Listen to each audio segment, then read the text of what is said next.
Sup, you beautiful bastards. Welcome back to the Philip DeFranco Show. A quick thing here right at the top. I just want to say a quick thank you to you because you made it possible today for us to donate $25,000 to the Texas Elementary School Shooting Victims Fund. Also, major props to everyone that's been able to donate, whether it be individuals or large organizations like Creator Clash, I believe, did $50,000. Teddy Fresh did $119,000 by selling a shirt and donating all the profits. And obviously, the only real win here would be if we didn't have to raise money because there were no victims because a shooting didn't happen, but it is good to see people coming together to try and help those that have been impacted. But on that solemn note, we still have a show today, so let's just jump into it. The first thing today is, of course, we talked about the Johnny Depp Amber Heard defamation trial and verdict yesterday, going through some of the reactions from the public, as well as the two at the center of the case. And with all that, y'all were sounding off in the comments. With people like Evan Ettinger writing, I am honestly surprised people exist who are upset with the verdict. Really makes me wonder what world they're living in or what trial they watch. And Cooler saying, I saw someone give a great response to a Depp v. Heard article claiming that this case told women to be quiet about abuse. They said something to the effect of, no, one should never have to be quiet about abuse. What this case has shown is that one does not lie about abuse. One does not manipulate, gaslight, bully, and intimidate their way through something like this, no matter the gender of the abuser or the victim of the abuse, with many of you pointing to this video from the trial.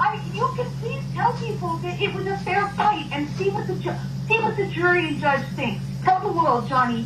Tell them Johnny Depp.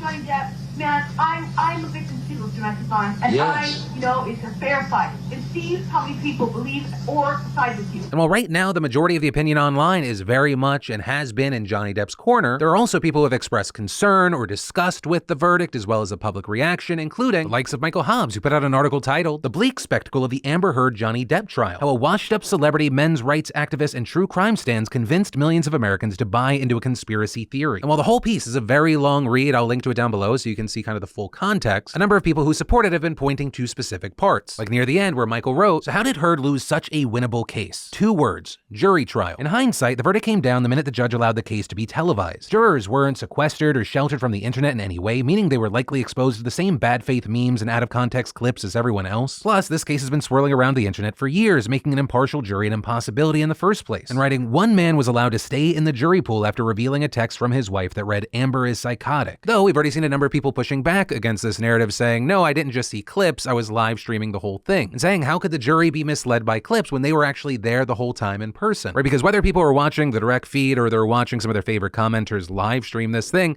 a lot of people are watching the whole bit, which, regarding people watching this, it may not be over because Amber Heard wants to appeal yesterday's decision. Right, following yesterday's decision, we saw... Is she able to pay a $10.4 million judgment? Oh, no, absolutely not. With Heard's team wanting to appeal the verdict and even arguing that the crazy social media blitz surrounding this trial impacted the jury. With Heard's attorney, Elaine Bredehoff, saying that Heard had excellent grounds for an appeal, arguing that Depp's team was able to suppress evidence, including medical records, and adding... She was demonized here. A number of things were allowed in this court that should not have been allowed, and it caused the jury to be confused. As well as saying they weren't allowed to tell the jury about the previous UK judgment that came down against Depp and in favor of Heard. And when asked if she thought social media swayed the jury or if the jury saw the online conversations about the trial, she added, how can you not? They went home every night. They have families. The families are on social media. We had a 10-day break in the middle because of the judicial conference. There's no way they couldn't have been influenced by it.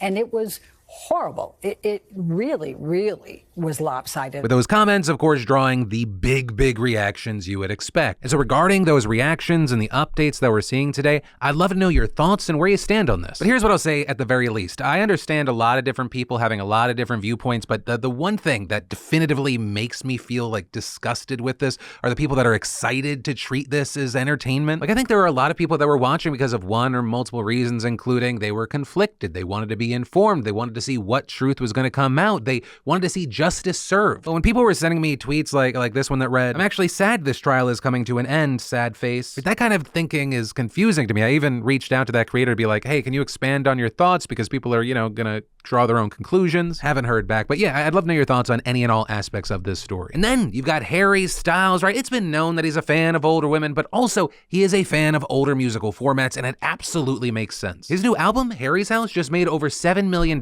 in the US in its first week. $4.49 million of that was from vinyl sales, 182,000 vinyl records. That is the most vinyl sold over that same time period since they started keeping track of it 31 years ago. Really highlighting quality over quantity from just just over 253 million streams. It's estimated that he only made 1.3 million. And so I guess it really is like my wife said while looking at a photo of Harry Styles, some people just understand older is better. And then, do you remember Michael Avenatti, right? He reps Stormy Daniels. He was on TV every day railing against then President Trump. There were even murmurings that he may well run for the presidency. And well, the only thing Mike's going to be the president of anytime soon is his prison's book club. Because Mike just got sentenced to another 2.5 years in prison on top of the 2.5 years he's already serving right now. And as far as why, as the AP explained, Stormy Daniels signed a book deal that provided an $800,000 payout, with prosecutors saying that he illegally pocketed about $300,000 of her advance. And unfortunately for Avenatti, this rodeo ain't over, because while he is now serving time for what he did to Stormy Daniels and for trying to extort Nike, he also faces a retrial in California on charges that he cheated clients and others of millions and millions of dollars. And then, this morning I posted a photo, a lot of people going, Phil, what are you doing? You look great. Daddy DeFranco, yas! Happy Pride Month. Well,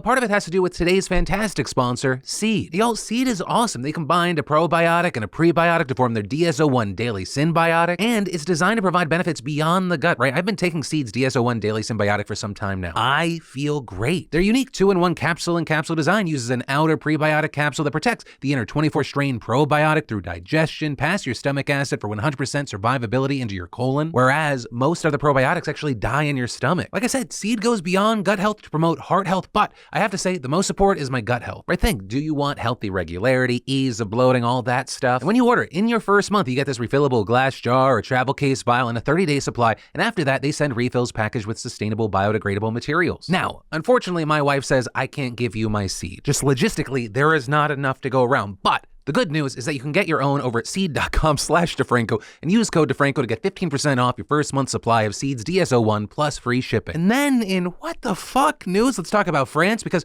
across the country, at least 300 people have reported being jabbed by needles in recent months at nightclubs and concerts, and nobody knows what's going on. Reportedly, you have people either experiencing symptoms like grogginess or, noticing a bruise and then going to the hospital where they confirm that there is evidence of a needle prick. Now, luckily, when they get tested for HIV or hepatitis, it's coming back negative, but right now it's unclear why this is happening. And to further deepen the mystery, people have reported this in several different cities, hundreds of miles apart, with no obvious links to one another. With most of the victims being women, though, none have reported sexual assault, so that doesn't appear to be the goal as well. And so right now, police haven't discovered any needles, suspects, or possible motives, with the governments of Britain, Belgium, and the Netherlands investigating cases of needles spiking there too. So yeah, that's a random anxiety-inducing thing that's happening with seemingly no motive or end in sight. Fun times. And then, remember when Joe Biden said he was going to cancel student debt? Well, he still has not done that, except he has for some. And actually, it is the single largest one-time discharge ever made by the Department of Education, amounting to $5.8 billion for 560,000 people. And as far as if you were a part of that over 500,000 people, the answer is no, unless you went to the for-profit school known as Corinthian colleges. And this isn't the first time the Corinthian colleges has been targeted, with many people already eligible for debt relief schemes by the Department of Education. Now, thanks to this new plan to just make sure that anyone that ever attended Corinthian college is covered, with the school which has since gone out of business, having been accused by the Department of Education of misleading students, promising that its credits would be transferable, which was largely untrue, and also lying about their post-graduation job placement rate. Now, despite being very helpful to hundreds of thousands of people, many are also unhappy with this decision. And this ranging from the classic anti-debt forgiveness group people saying things like, what the hell is next? How much more burden can the law-abiding, tax-paying, hard-working middle class handle? These loan takers need to pay back their debt and not spread it to us who have paid our school loans. But then, with even people on the other side who want debt relief, they feel like this isn't enough, pointing out, rightly, that he has failed to deliver on his campaign promises to cancel student debts, or because he has made multiple times very, very broad claims about canceling debt,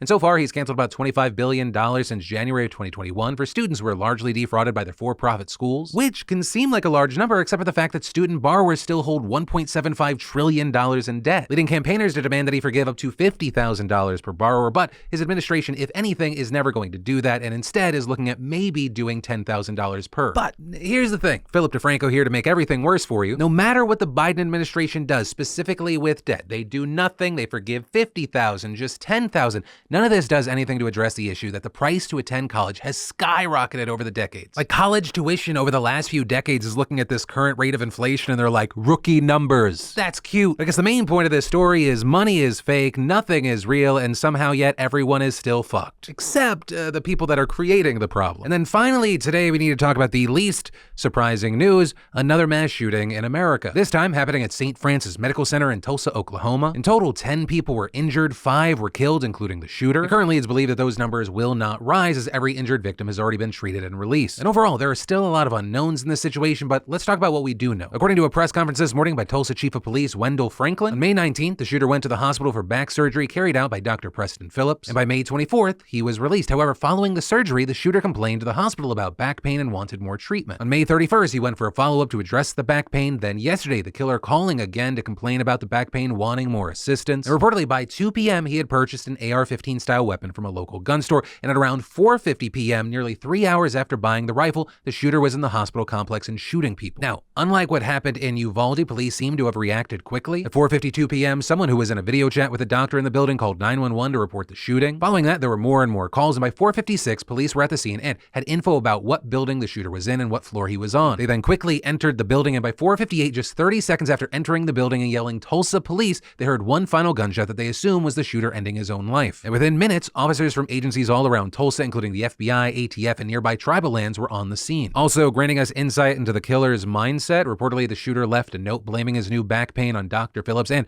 wanted to kill him and anyone who got in his way. And in the end, Dr. Preston Phillips, Dr. Stephanie Hewson, receptionist Amanda Glenn, and William Love, who was a patient, were all killed, with police claiming that the patient held a door closed so someone else could escape while the shooter attempted to get in. Also, obviously, there are many questions about firearms, with the shooter being able to purchase a gun and use it in that same day, just hours after, leading many to demand that at the very least, waiting periods be implemented. Although, of note, he did buy a pistol on May 29th, so it seems like he was pretty intent on making this happen and had other means to do it already. And so with this, and most notably the last 3 weeks worth of shootings, it's not a surprise that we've seen House Democrats pushing for gun legislation, although, as we've mentioned before, they're nearly all dead on arrival without Republican support. But that hasn't stopped House Speaker Nancy Pelosi from pushing for legislation, saying at a rally yesterday, "Of course we want the Senate to pass the background check legislation, which will save more lives than any of the initiatives we have," with Pelosi adding that she'll be introducing a new assault weapons ban next week, although once again, very likely not going to pass. But for the sake of conversation, let's say if any firearms legislation does pass, it will then likely have to face its final boss, the Supreme Court. Now, the current makeup of the Supreme Court would go, that's an unknown. Historically, the Supreme Court rarely takes cases about guns, but it's actually set to rule on its first ever case in over a decade, which revolves around New York City's extremely restrictive concealed carry rules. And while that specifically doesn't have to do with any issues being debated across the country right now, it will give valuable information about how the court leans. But yeah, ultimately, that is where that story and today's show ends. As always, thank you for watching, being a part of the conversation. If you want more news, I got you covered right here. But, of course, as always, my name's Philip DeFranco. You've just been filled in. I love yo faces, and I'll see you next time.